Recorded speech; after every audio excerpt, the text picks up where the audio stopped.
Greetings, gentlemen and ladies. I am the Crypto Game Snob, and in today's video I wanted to feature two decks that recently did a 24 of 25 games in the weekend rank. Well, I don't know that. You have to take my word for it. They did.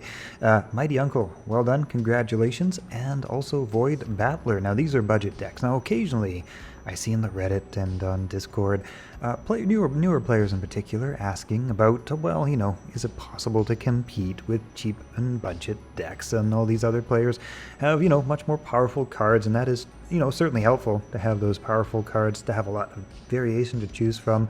There's some great synergies that come from Genesis decks and trial decks and, expansions and all the stuff, right? So that's all good, but if you don't have a lot to invest, if you're just getting started, you're just trying the game, can you be competitive with much more budget decks? And the answer to that is yes, you can be. You don't have as many options, but yes, there are absolutely some great decks that are almost free to play, not quite free to play, but this one here is 0.03 Ethereum. Now that's worth about 3 cents, according to Ethereum's current price. Oh no, wait. I might be off a little bit, and I might be making a little bit of fun of just how much Ethereum has dropped in the last few days. Making fun on the outside, crying on the inside. Anyway, 0.03 is what the Ethereum price of this deck is by Mighty Uncle. 24 25 games, congratulations. Fantastic. We're looking at a couple of sudden blooms at the top end. This is a hot card. This is one of my favorite cards. I love this card. This is getting a tiny little nerf down to 4/4. I believe in the next coming patch, but still, it'll be almost as good if you can manage to land this on a board, if you can manage to land this on a board, period, and get that frenzy, I guess is what I meant to say. Overkill and Twin Strike. Wow, can you get a big, scary Twin Strike Overkill creature on the board that just clears everything, kills everything, just knocks it all down.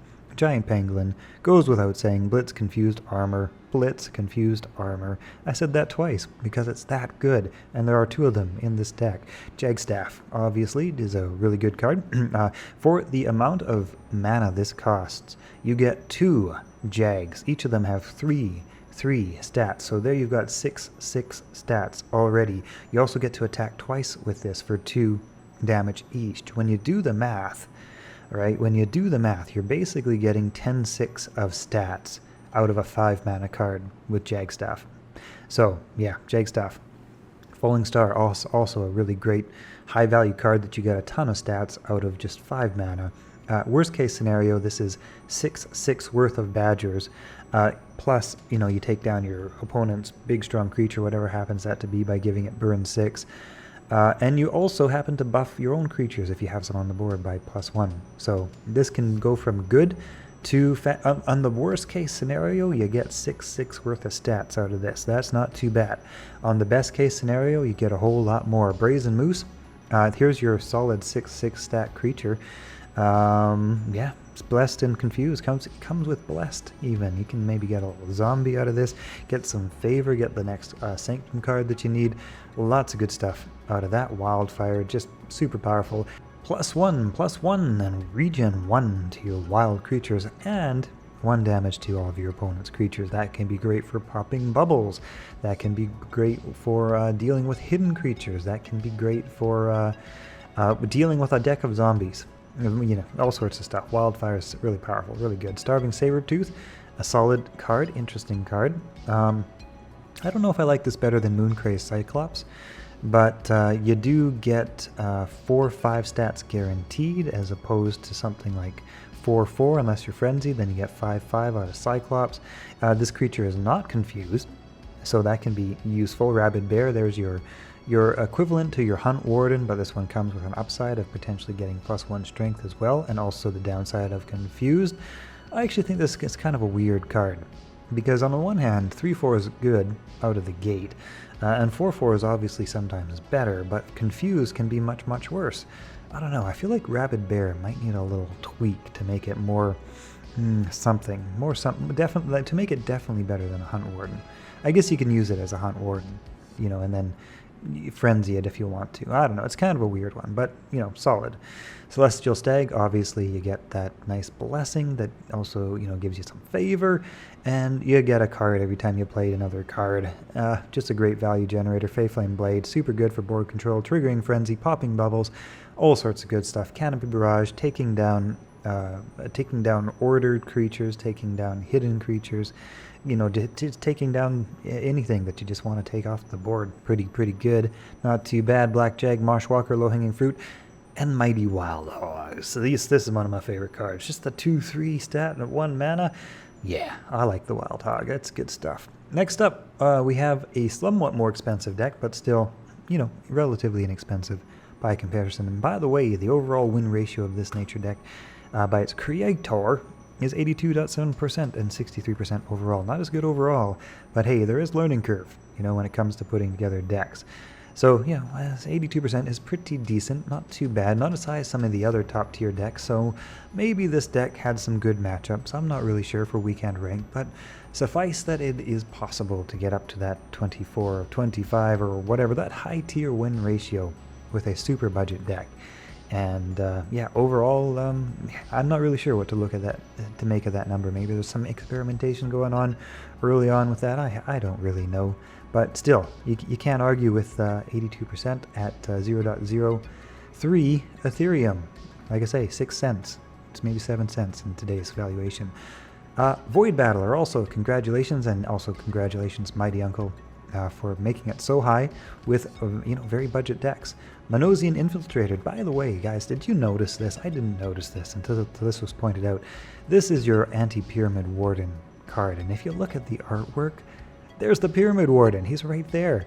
Right there's your Manosian Infiltrator right behind the Pyramid Warden. That's cheeky.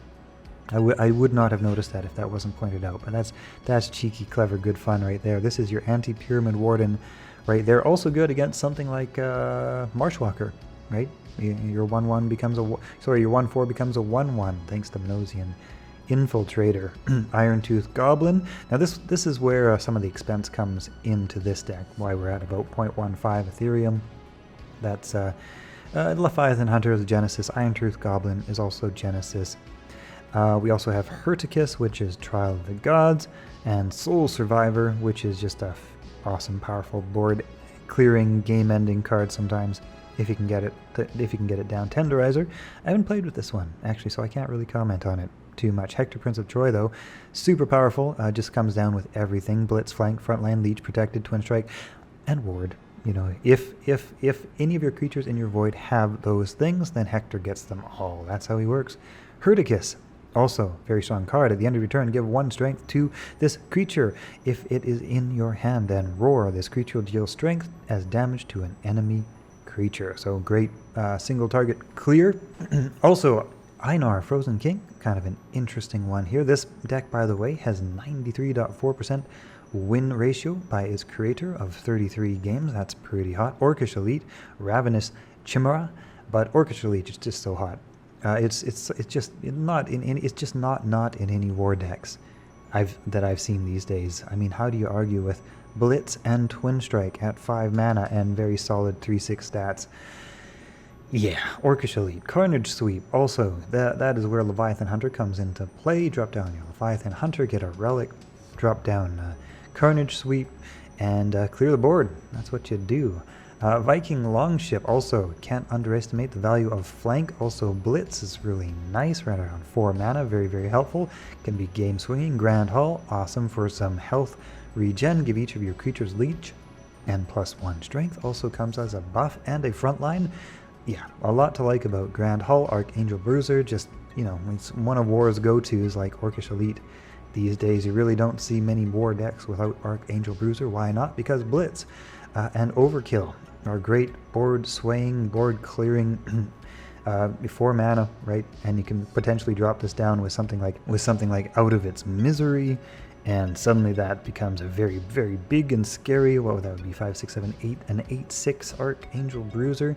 Yeah, scary. Raid Reveler, very solid 3/2 with Protected. Odie, same idea. Also comes with the nice addition of reducing the highest mana cost creature in your hand by 1. If that happens to be a high cost creature, Oh, I don't know, let's say Hector or something. Get Hector down to 6 or even 5 mana. Gee, yeah, that could be real helpful. Warmonger Smith, nice combination with something like Enduring Shield. You drop down your Enduring Shield, Warmonger Smith buffs it up to a 3. You clear out a 3 health creature with that, and then Warmonger Smith is a protected 2/4. You can do that by turn 2 if you get both of these in your hand. Very powerful opener. Tavern Brawler, Master Tactician, Enduring Shield out of its misery, and that's a look. Hope you guys have enjoyed this video. Also check out the link in the description to join the Game Snob Discord community, specifically on Gods Unchained, but a little bit of other crypto stuff too, crypto game related. Yeah, just kind of building a little community there. Hope to see ya later, alligator. Okay.